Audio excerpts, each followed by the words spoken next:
Hello everyone, and welcome to another edition of the Excalibur Roundtable Tech Talk. I am Mike Fuson. We're continuing our exploration and discussion around I&O, infrastructure and operations maturity. It's a road filled with many challenges. We've talked about some of the things that can lead to I&O maturity, and we can all imagine some of the challenges that go into being able to make some of those changes within our organization. But I want to highlight a couple of challenges that we see very often. One of the first ones is organizations are undecided where they want to start their I&O maturity journey. There could be so many places to start. It can seem a little overwhelming at times.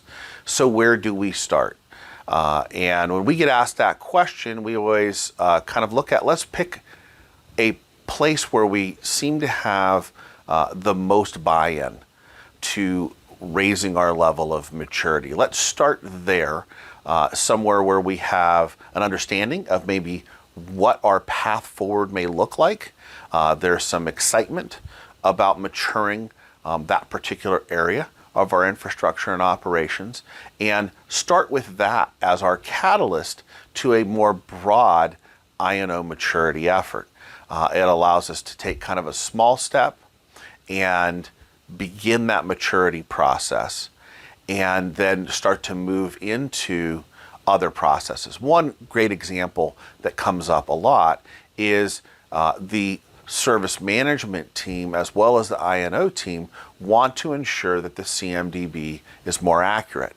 So they embark on an effort to leverage tools or platforms to feed the CMDB with hyper-accurate data.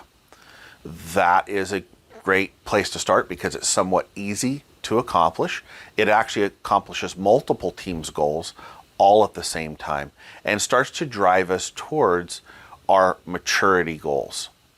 Stay with us as we continue to explore items related to I&O maturity and how we can get there within our organizations.